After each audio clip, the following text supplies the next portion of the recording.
Investigate the investigators, whether it's Strzok and Page, whether it's Clapper, and whether it's Comey and all of these people, because terrible things went on for our country.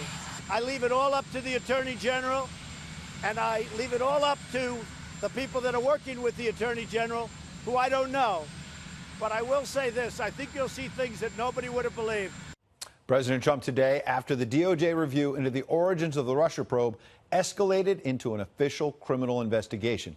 Top Democrats, though, are blasting the development as political weaponization. Congressman Adam Schiff and Jerry Nadler saying in a joint statement, quote, "These reports, if true, raise profound new concerns that the Department of Justice under Attorney General William Barr has lost its independence and become a vehicle for President Trump's political revenge." Here now to weigh in, John Sale. He's a former federal prosecutor for the Southern District of New York. He also served as an assistant special Watergate prosecutor. Good evening, John. Hey, Ed. While this was perhaps expected that it would eventually go criminal, how significant is it that John Durham, the U.S. attorney in charge of all this, now has access to subpoenas and a grand jury? Hey, it's way overblown. What yesterday was a probe or an inquiry is today an investigation. I describe it as it's a short putt or almost a gimme. Anybody who's the subject of an inquiry, a probe, or a so-called criminal investigation, it's not fun.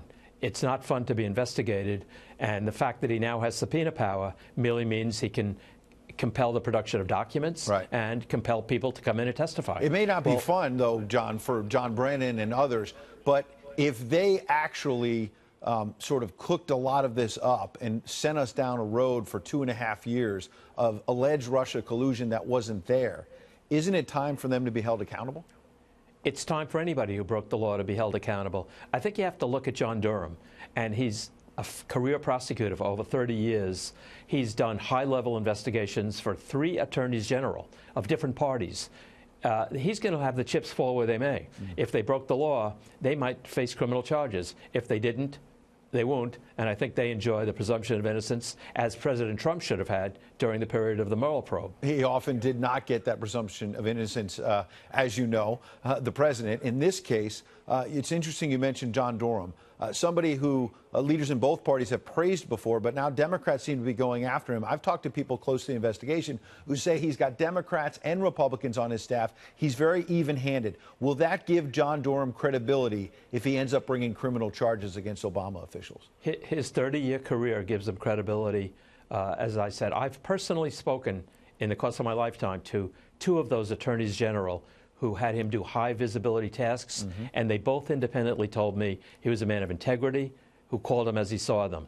So if he doesn't have credibility, I mean, then nobody does. What about William Barr, the Attorney General? Because what's interesting is, you know, you can see that he's sort of this whipping boy for Democrats now. We suggested that in the lead-in. He says he's just trying to follow the facts. Rachel Maddow last night had this to say. Watch. It's involved William Barr hopping around the globe, searching for evidence to bolster a right-wing conspiracy theory. That the real scandal of the 2016 campaign was not that Russia intervened in our election, that Russia attacked our election with the goal of helping Donald Trump win that campaign. No, according to this conspiracy theory, Russia didn't do that. Russia didn't intervene. What actually happened is that it was the Obama administration that was setting this all up as a frame job.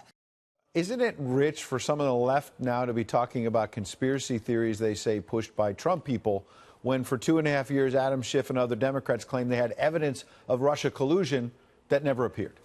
Well, I wouldn't say the Attorney General is hopping around the world. He's meeting with representatives of other governments where there are mutual assistance treaties, agreements to assist each other in gathering evidence to see if the evidence is there, people will be held accountable. And I think if the evidence is not there, there'll be no charges filed. Again, let the chips fall where they may.